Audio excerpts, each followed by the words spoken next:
सेबी की एक नई रिसर्च रिपोर्ट आई है, नई स्टडी सेबी ने अभी आज के दिन ही वेडनेसडे को रिलीज किया है, जहां पे इन्होंने टॉप 10 जो इंडिया के स्टॉक ब्रोकर्स हैं उनके क्लाइंट बेस के ऊपर रिसर्च की है, जहां पे उन्होंने पाया है कि 2018-19 जो फाइनेंशियल ईयर था, मतलब 2019 एफवाई जो था और ये जो 2023 एफवाई रहा है, इस बीच में ऐसे लोग जो इंट्राडे के अंदर कैश सेगमेंट के अंदर ट्रेडिंग करते हैं, फ्यूचर ऑप्शन की बात हटा देते हैं, उसका तो डेटा आया था कि 90% लॉस में रहते हैं, लेकिन इंट्राडे कैश सेगमेंट में जो ट्रेडिंग करते हैं, मतलब इंट्राडे ट्रेडिंग क्या हुआ कि आज ही खरीदा और आज ही बेच दिया, सुबह 9:15 के बाद खरीदा किसी भी टाइम और शाम को 3:30 से पहले कभी भी बेच दिया, तो एक ही दिन में खरीद के बेच दिया, तो वो इंट्राडे हो गया, दिन के बीच में ही।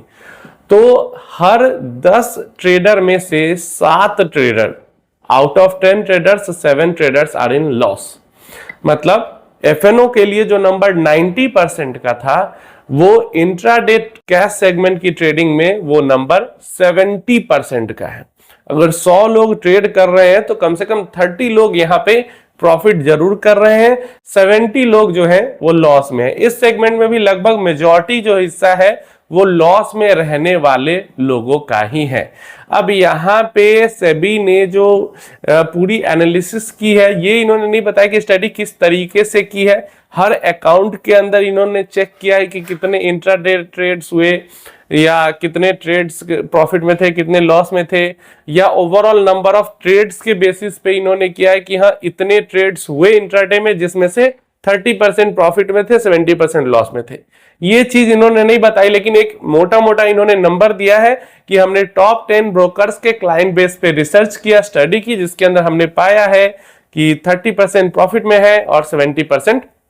लॉस में है। अब ऐसे समय पे ये स्टडी सामने आई है कि थोड़ा सा, ये मेरा पर्सनल व्यू है कि इस पे भरोसा होना थोड़ा सा, इन टाइप की जो स्टडीज होती है उन पे भरोसा होना थोड़ा सा मुश्किल हो जाता है, क्योंकि ऐसे ऐसे बयान सेबी की तरफ से, आरबीआई की तरफ से और ऐसे ऐसे स्टेप्स सरकार की तरफ से भी उठाए जा रहे हैं। आरबीआई की तरफ से गवर्नर साहब कह रहे हैं कि जो एफडी में पैसा जाना चाहिए, सेविंग्स अकाउंट में पैसा जाना चाहिए, वो म्यूचुअल फंड में चला जा रहा है। जो सेबी की चीफ है हमारी, वो कह रहे हैं कि बैंक वाला पैसा एफएनओ में जा रहा है। तो और बहुत ज्यादा जो एसआईपी के नंबर्स बार बार आ रहे हैं, तो इन सब से थोड़ा सा ये लोग परेशान हैं। ये चाहते हैं कि इतना ज्यादा पैसा, एक तो ये इंटेंशन तो सबका दिखता है, बैंक की तरफ से भी, जो रेगुलेटर है उसके तरफ से एंड गवर्नमेंट की तरफ से भी, ये तो सीधा सीधा हमें दिख रहा है कि ये चाहते हैं कि अब जो इन्वेस्टमेंट है स्टॉक मार्केट के अंदर में, वो जिस तरीके से बढ़ रही है वो ना बढ़े, रुक जाए और थोड़ी सी कम ही हो। जो डायरेक्टली स्टॉक मार्केट में पैसा डालकर लोग पैसा कमा रहे हैं, वो स्टॉक मार्केट में डायरेक्टली डालकर पैसा ना कमाए, बैंक में डालकर 2-4% कमाए, और बैंक वाले उस पैसे को स्टॉक मार्केट में डाल के या लोन देकर बैंक पैसा कमाए। नॉर्मल जो इंसान है, जो मिडिल क्लास है, वो बस बैंक में जो 2%, 3% या एफडी में 6-7% मिल जाता है उससे खुश रहे। Normal middle class stock market में पैसा ना डाल के अपना पैसा बैंक में डाल के रखे, यही चाहते हैं ये तीनों पार्टीज, रेगुलेटर भी, गवर्नर साहब भी आरबीआई की तरफ से, और हमारी सरकार भी। तो इसलिए थोड़ा सा ये जो स्टडीज नंबर आते हैं इस पे थोड़ा सा बिलीफ नहीं होता, लेकिन अगर इस पे हम बिलीव करते भी हैं तो भी यहाँ पे हमें बहुत एक अच्छी चीज देखने को मिली है कि एफएनओ के अंदर तो कम से कम सक्सेस रेशियो 10 में से 1 था, लेकिन जो कैश सेगमेंट के अंदर, इक्विटी के अंदर ट्रेडिंग कर रहे हैं, इसके अंदर जो सक्सेस रेशियो है वो 10 में से 3 है। तो अब आपको पता है कि अगर आप ट्रेडिंग भी करना चाहते, वैसे तो बिल्कुल नहीं, जितना दूर रहो उतना बढ़िया है, इन्वेस्टमेंट करो, अपना जॉब बिजनेस पे ध्यान दो, लेकिन अगर आप करना भी चाहते हो तो किधर की तरफ आपको ज्यादा फोकस करना है ये आपको पता है। एक और इंटरेस्टिंग डेटा हमारे सामने निकल के आया है कि क्योंकि इंट्राडे ट्रेडिंग होती है तो दिन के अंदर 1, 2, 3 ट्रेड्स भी, कभी कभी लोग 4-5 ट्रेड्स भी लेते हैं, तो ट्रेड की जो फ्रीक्वेंसी है वो काफी ज्यादा हाई हो जाती है। स्कैल्पर्स भी इंट्राडे, अगर इक्विटी सेगमेंट में कोई स्कैल्पिंग कर रहा है तो वो भी इंट्राडे के अंदर में ही आ जाता है। तो यहां पे सभी ने एक डेटा शेयर किया है कि जो लॉस करने वाले ट्रेडर्स हैं इंट्राडे में, उसमें उनका 57% लॉस का जो पैसा है वो सिर्फ और सिर्फ चार्जेस और ट्रांजैक्शन कॉस्ट में जा रहा है। 57% लॉस उनका हुआ है सिर्फ ट्रांजैक्शन कॉस्ट के कारण, और जो प्रॉफिट कर रहे हैं उनका भी प्रॉफिट में से 19% जो हिस्सा है